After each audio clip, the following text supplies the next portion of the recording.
여러분 이제 벌써 3일 후면 성탄절이 오는데 여러분은 성탄절 하면 무슨 생각이 나십니까? 많은 사람들이 이야기를 합니다. 선물 생각납니다 라고요. 이 성탄절 하면 예수를 믿든 안 믿든 선물 생각을 합니다. 선물을 주고받고, 그리고 이 부모님은 자녀들에게, 또 할머니, 할아버지가 되어선 손주들에게 그 선물을 주는 그 기쁨이 이 성탄절날 특별히 누려지게 됩니다. 여러분, 예수님의 탄생일인 성탄절이 이렇게 선물로 매치가 된다라고 하는 것은 사실은 굉장히 특별한 일입니다. 여러 종교의 교주들이 있죠. 종교의 창시자들이 있습니다. 그들이 태어난 날이 다 국경일로 지켜집니다. 근데 그 여러 종교 중에서 선물을 주고받는 날이 있나요? 어떤 종교의 창시자가 태어난 날을 기념하기도 하고, 때로는 나라에서 아예 공휴일로 정하기도 하지만 성탄절처럼 선물로 주고받는 이런 날이 있습니까? 그런데 왜 예수님의 탄생은요, 이렇게 선물을 주고받는 날이라고 사람들이 생각하게 된 것입니까? 그것은 성탄절 그 자체가 선물이라는 의미가 그 안에 들어있기 때문에 그렇습니다. 이 성탄절은 하나님께서 우리에게, 또 온 인류에게 인류 최대의 선물을 주신 날이 바로 성탄절입니다. 여기 저도 여러분도 다, 심지어는 예수를 믿지 않는 사람들까지도 다 그 선물을 받았어요. 이런 선물을 주신 하나님이라는 그 메시지를 가지고 오늘 본문을 우리가 함께 읽어보면요, 굉장히 특별하게 이 본문이 읽혀집니다. 하나님이 세상을 이처럼 사랑하사, 요한복음 3장 16절 보십니다. 하나님이 세상을 이처럼 사랑하사 독생자를 주셨으니. 그렇습니다. 하나님이 우리에게 독생자를 주셨다. 예수님을 우리에게 주셨다. 선물로 주셨다라고 하는 것입니다. 여러분, 어렵지 않아요. 크리스마스 하면 이 예수 안 믿는 사람까지도, 그러니까 예수 믿는 사람들은 다 알아요. 그런데 모르는 게 있습니다. 선물로 받은 것은 아는데요, 하나님이 우리에게 주신 예수님이라는 이 선물이 어떤 의미가 있는지, 이 선물의 가치가 무엇인지는 잘 모르고 있다라는 것입니다. 어느 등산객이 험한 산을 오르다가 길을 잃었습니다. 해가 저물었는데 갑자기 눈보라까지 쳐서 이젠 죽었다라고 모든 기력이 빠져 생각할 쯤에 저 멀리에 작은 불빛이 이 산 한가운데서 보이는 것입니다. 작은 초가 상간집이었습니다. 거기까지 거의 기다시피 해서, 그래서 그 문 앞까지 가서 계십니까? 계십니까? 마지막 이 힘을 내어서 문을 두드립니다. 그때 어떤 할머니가 그 집에서 나옵니다. 그는 인사도 할 겨를 없이 그 할머니 얼굴을 보고 그냥 거기서 쓰러져서 정신을 잃고 말았습니다. 그리고 얼마가 지났을까? 이 할머니가 자신을 간호하고 있는 그 자리에 누워 있었습니다. 이제 정신이 좀 드시오. 할머니 죄송합니다. 제가 이렇게 허락도 없이 폐를 끼치게 되었습니다. 아니요, 더 머물다 가시오.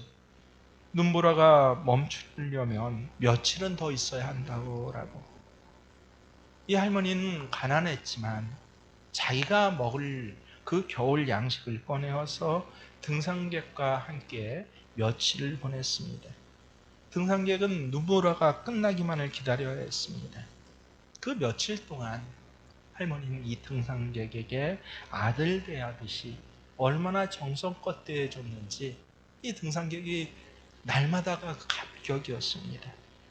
나도 자네만한 아들이 있었다오. 지금은 이 세상에 없지만 이놈의 산이 문제지. 이놈의 산이 변덕이라 아마 산 때문에 아들을 잃은 것 같습니다. 이 등산객은 몸이 나아지면서 정신이 돌아오고 기력이 생기면서 생각하는 것이요. 야, 이 귀한 할머니에게 도대체 어떤 보답을 해드릴까를 생각했습니다. 그러면서 이제 비로소 집 안팎도 쳐다보고 하는데, 이 할머니가 살고 있는 집이 너무 낡아서 온통 구멍이 나고 차가운 바람이 들어오는 것입니다. 그래, 할머니가 따뜻하게 살 수 있도록 집을 아예 새로 지어드려야겠다라고요, 마음의 결정을 했어요.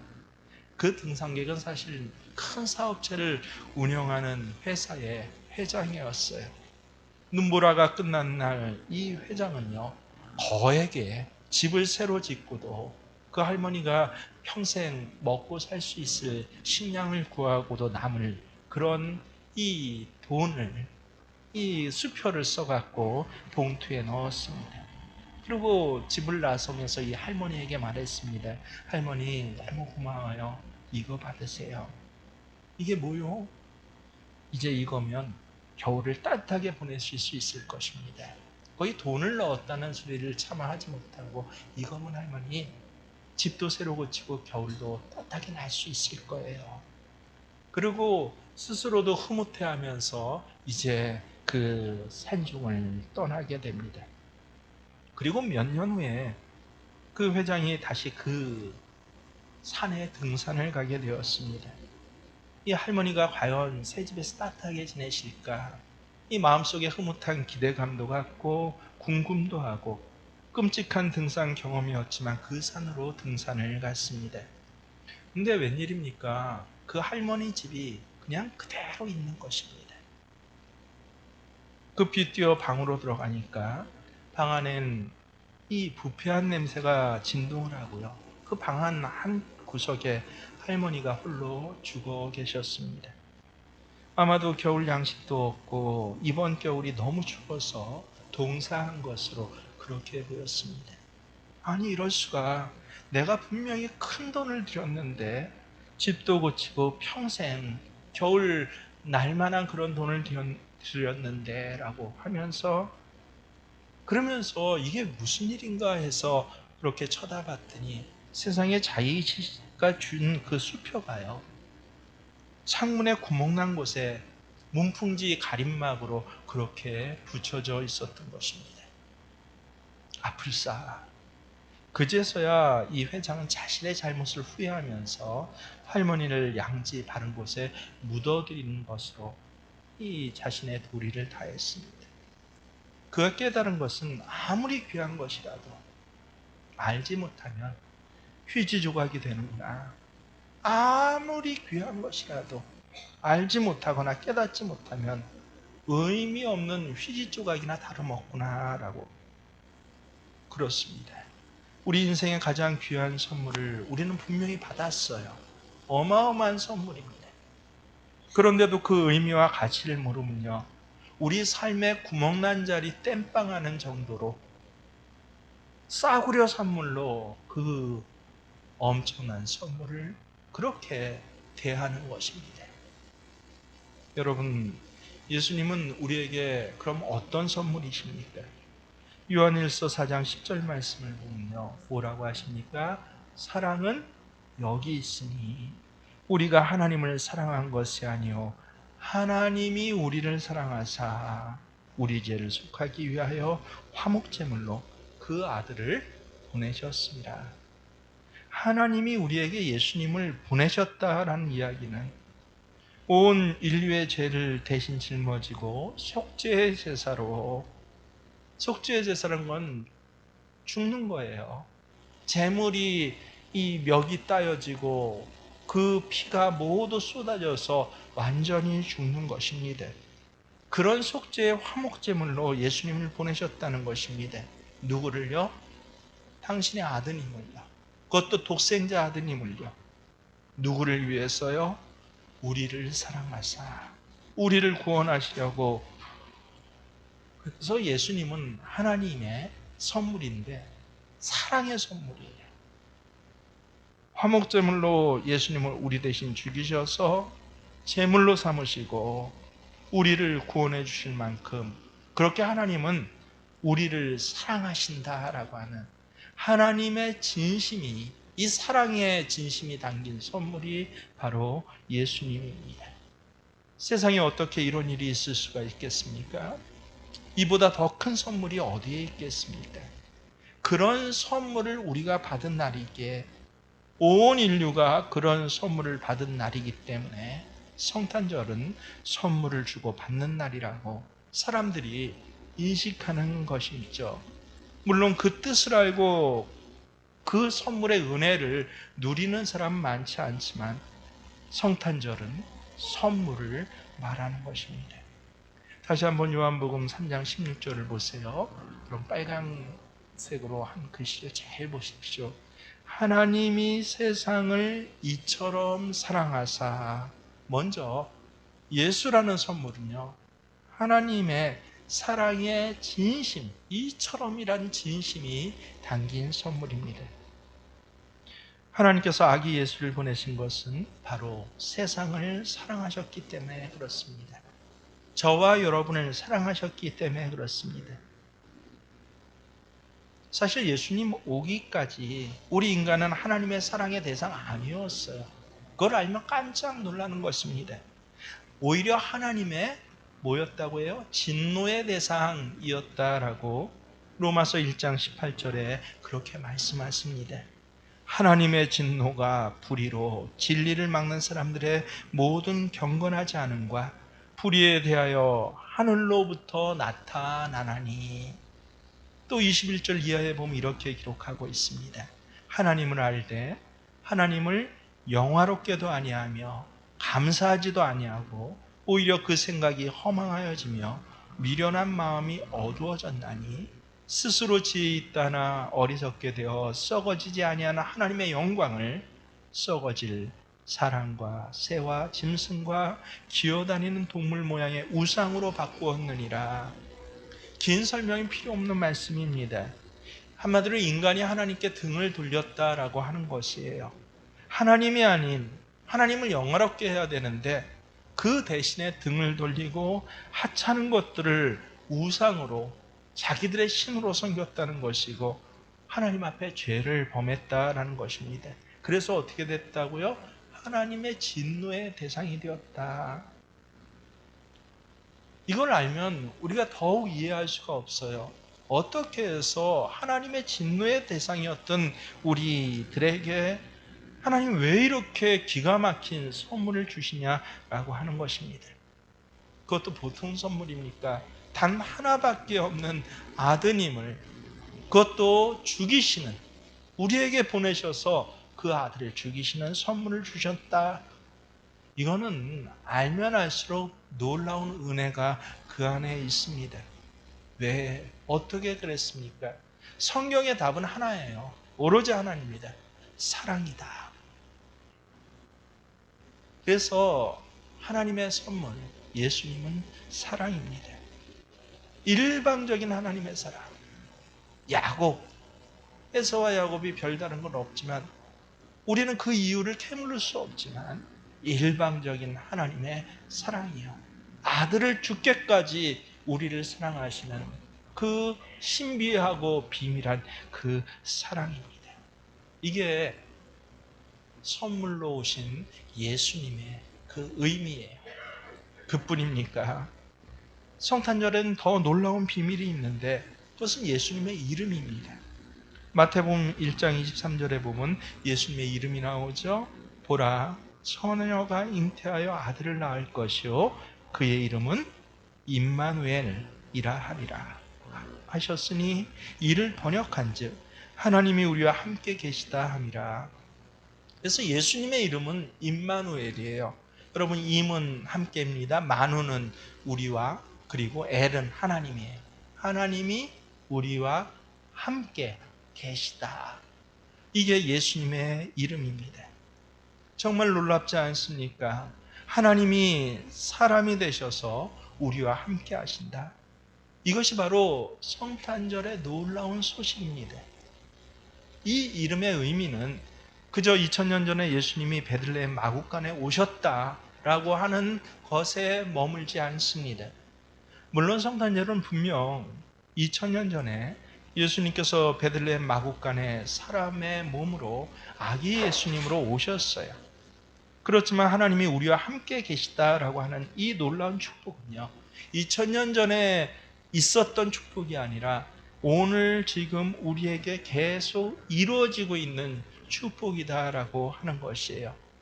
예수님이 2000년 전 베들레헴에만 나신 것이 아니라 지금도 예수를 믿는 모든 성도들의 마음에 예수님은 동일하게 다시 태어나시는 것입니다. 그래서 성탄절은 여러분 그냥 성탄절이 아니라 우리의 성탄절이에요. 나의 성탄절이에요. 2000년 전 마구간에 오신 예수님의 탄생만이 아니고 지금 내 마음에 오신 예수님의 탄생, 그래서 지금 예수님이 나와 함께 계신 그 성탄이에요. 하나님이 우리와 함께 계시다. 그게 예수님의 이름입니다. 여러분이 예수님을 그래서 영접했다라는 말은요, 여러분에게 예수님이 굉장히 특별한 존재가 되었다라는 그 뜻이 됩니다. 우리는 과거의 예수님을 기념하는 의미로 모이는 것이 아닙니다. 지금 내 안에 계신 그 예수님이 태어나셨, 그것을 기뻐하고 감사하려고 모인 것입니다. 이게 믿음이에요. 예수님이 내 안에 오셨다. 지금 예수님은 내 안에 계셔요. 그 믿음을 고백하는 것이 예수님의 성탄일인 것입니다. 근데 문제는요, 정말 그것을 믿느냐 하는 것이죠. 여러분 정말 그것을 믿습니까? 이 맥스 루케이도가 쓴 크리스마스 캔들이라는 참 귀한 책이 있어요. 동화책인데 어른들을 위한 동화책입니다. 이 책은 영국 레드스톤이라고 하는 마을에 사람들 사이에 알려진 이야기를 소설로 만든 책입니다. 그 마을 사람들에게는요, 25년마다 천사가 이 양초를 만든 에드워드라는 이 양초 만드는 집안에 그렇게 나타난다는 것입니다. 그리고 그 양초 만들었던 것 중에서 천사가 그 중 하나에 불을 켜주는데, 그 양초를 가지고, 불이 켜진 그 양초를 가지고 기도하면 누구나 다 어떤 소원이든지 이루어진다라는 전설 같은 이야기가 그 마을 사람들은요 무려 200년 동안 믿고 있는 것입니다. 그 마을 사람들은 25년에 한 번 있는 놀라운 일, 야, 그 양초를 만약에 내가 받을 수 있다면 자기에게 간절한 소원이 꼭 이루어질 텐데, 이런 소박한 기대를 가지고 살아가고 있었습니다. 그 마을에 리치몬드라는 새로운 목사님이 한 분 오셨는데, 그분은 아주 이 믿음이 좋은 전통적인 이 신학 가문에, 거기다 옥스퍼드 대학에서 공부까지 한 아주 엘리트 젊은 목사님인데, 그 목사님 그 시골 교회 담임 목사님으로 오셨어요. 그런데 이 리치몬드 목사님은 그 이야기를 마을에 와서 듣고, 그건 허황된 미신이에요, 일축해버리고 맙니다. 그건 말도 안 돼, 세상에 그런 일이 어디에 있어 라고요. 그런데 그 운명의 25년이 다가오고 25년째 되던 바로 그 해가 왔습니다. 마을 사람들은 다 이 에드워드라고 하는 양초 만드는 부부에게 자기의 어려운 사정을 이야기를 합니다. 이번에 혹시 천사가 와서 양초를 하나 지정해 주면 그걸 나에게 달라라고 하소연을 하는 것이죠. 자, 이 에드워드 부부는 그래서 고민에 빠졌어요. 200년 동안 자기 집안에 내려온 참 놀라운 일입니다. 이번에도 분명히 천사가 자기 집에 나타날 것이라고 분명히 자기 믿고 있어요. 하나의 양초가 주어질 텐데 그걸 이렇게 많은 사람들 중에 누구에게 주냐는 말입니까? 25년째 되던 바로 그 해에 성탄절 전야에 천사가 나타납니다. 너무나 환한 빛 가운데 정말 신비롭게 나타나요. 그리고 자기가 만들어 놓은 선반 위에 30개의 양초가 있는 그 중에서 하나에 불을 켜주는 것이에요. 그 양초를 누군가에게 주면 그 양초에 불을 켜고 하나님께 간절히 기도하면 무슨 문제이든지 해결이 되는 것이에요. 부부는 둘 다 그 양초가 어떤 양초인지 자세히 보았습니다. 천사는 사라지고 천사가 붙였던 양초에 불도 꺼졌어요. 이제 그 양초를 집으려고 에드워드가 일어섰는데요. 그때 사고가 생겼어요. 그만 발을 헛디뎌 넘어지면서 손으로 선반을 치고 말았어요. 그래서 선반 위에 30개의 양초가 와르르 다 쏟아져 버렸습니다. 어느 양초가 천사가 불을 켰던 양초인지 알 길이 없게 되었습니다. 분명히 선반 위에 있을 때는 어느 양초인지 알았는데 다 쏟아지고 뒤집어지고 엎어지니까 어느 양초인지를 모르게 된 것입니다. 그때부터 심각히 고민이 생기기 시작해요. 어느 양초를 줘야지? 분명히 천사가 불 켜준 양초는 있는데 만약에 누구에게 양초를 주더라도 어느 양초를 줘야지? 30개의 양초를 주워서 상자에 담아놓고 고민을 하는데 이제 사람들이 한 사람씩 찾아오기 시작해요. 그 양초, 오늘 천사가 와서 불을 붙였을 텐데 자기에게 달라는 것이죠. 그러면서 사람들이 자기의 이야기를 하기 시작하는데 들어보니까 정말 너무너무 안타까워요. 그래서 이 에드워드 부부가 그 30개의 양초 중에 하나를 집어서 그 사람에게 줍니다. 그러고서 누구에게도 얘기하시지 마세요. 당신만 아셔야 돼요. 이분이 너무 감격해서 그 양초를 받아갖고 돌아갑니다. 그 다음에 사람이 또 옵니다. 이 사람의 이야기도 들어보니까 또 너무너무 간절해요. 그래서 양초를 하나 또 집어서 아무에게도 말하지 말라고 그리고 또 줘요. 온 사람들이 그래서 이 양초를 하나씩 하나씩 다 받아갔습니다. 양초의 기적을 믿지 않는 리치몬드 목사님에게도 만나서 이야기하는 중에 아니 알고 봤더니 이 목사님에게도 너무나 안타까운 사연이 있었던 것입니다.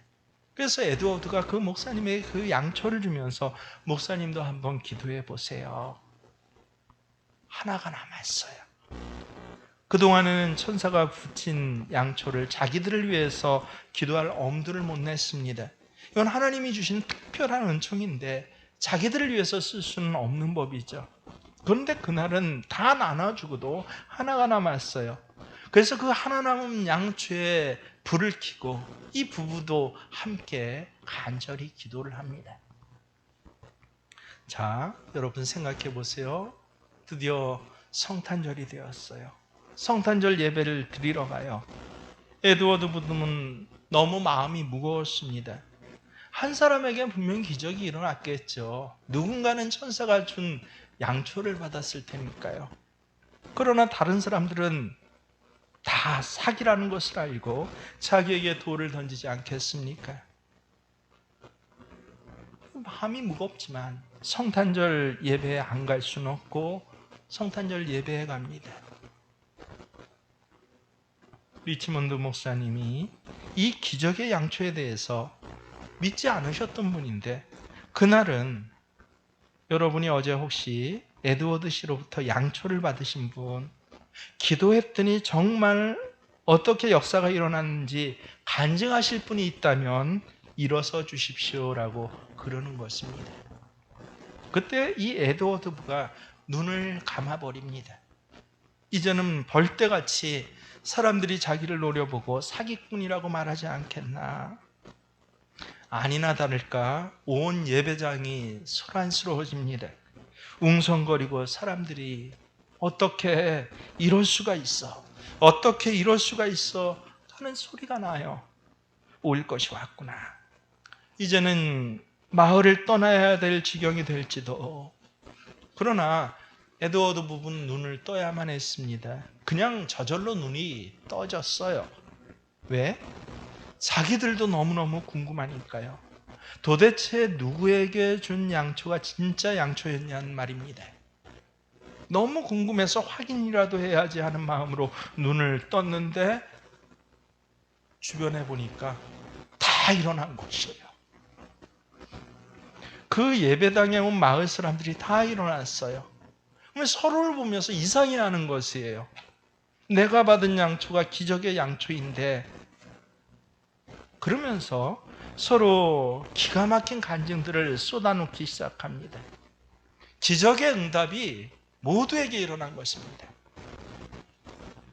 여러분, 맥스 루케이도가 이 이야기를 통해서 우리에게 하려고 하는 메시지가 무엇입니까? 믿음입니다. 믿음. 그동안 기도에 대해서 얼마나 많이 들었나요? 우리가 하나님 앞에 간절히 기도하면 하나님은 반드시 우리의 기도에 응답해 주신다라고 여러분은 얼마나 많이 들었습니까? 그런데 기도에 대한 믿음은 없었어요. 하나님, 우리가 기도하면 응답해 주셔. 마치 예전에 국민교육 헌장 외우듯이 우리는 역사적 사명을 띠고 이 땅에 태어났다. 아마 제 나이 때 사람들은 다 외울 겁니다. 그냥 그거 외우듯이.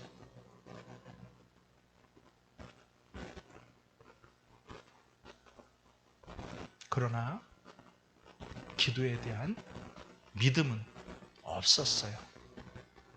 기적의 양초를 가진 사람은 그냥 기도한 게 아니에요. 그는 이제는 정말 이루어진 거나 마찬가지예요. 왜? 기적의 양초를 받았으니까.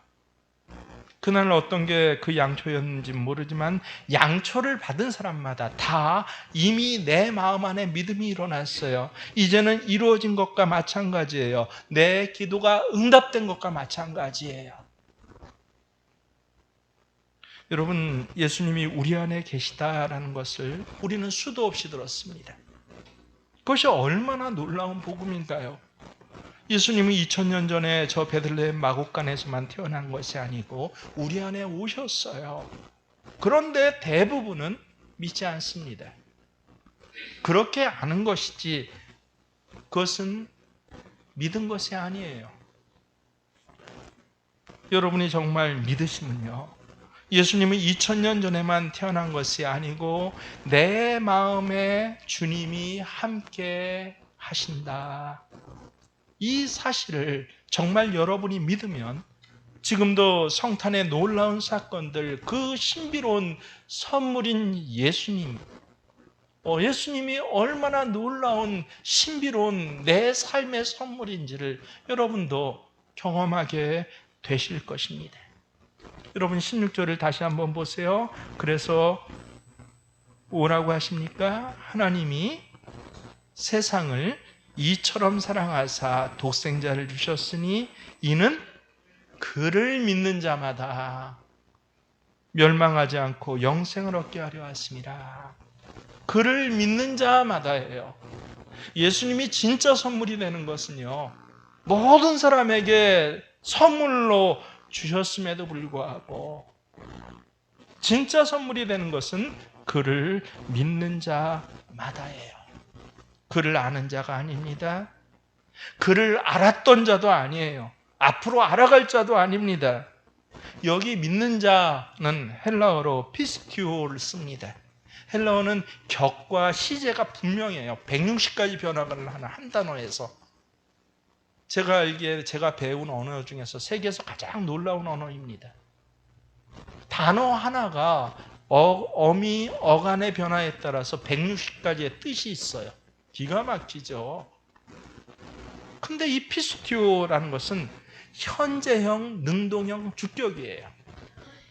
뭐 어려운 문법 다 잊어버려도 됐습니다. 중요한 것은 뭐예요? 믿는 자라는 건 현재형이라는 것이에요. 지금 믿는 자. 2000년 전에 예수님 오신 것을 믿는 자들이 있었어요. 누구예요? 목자들입니다. 예수님 오신 것을 알면서도 믿지 않는 자들이 또한 많이 있었습니다. 누구입니까? 오히려 헤롯 궁정에 있던 사두개인들은 성경학자들이었어요. 요새로 얘기하면 신학 박사들이었습니다. 근데 예수님을 믿지 않았어요. 오히려 그 예수를 죽이는데 협조하지 않았습니까? 죽이라고 또 명령하지 않습니까? 예수님 오신 걸 알았는데도. 그래서 2000년 전에도 어때요? 이는 그를 믿는 자마다, 진짜 믿는 자마다, 현재 믿는 자마다 지금 현재 예수님과 함께하는 사람을 이야기를 합니다. 이번 성탄절에 여러분 안에 태어나신 예수님, 그래서 여러분의 성탄절, 여러분의 가정의 성탄절, 여러분의 인생의 오늘의 성탄절이 누려지시기를 주의 이름으로 축복합니다.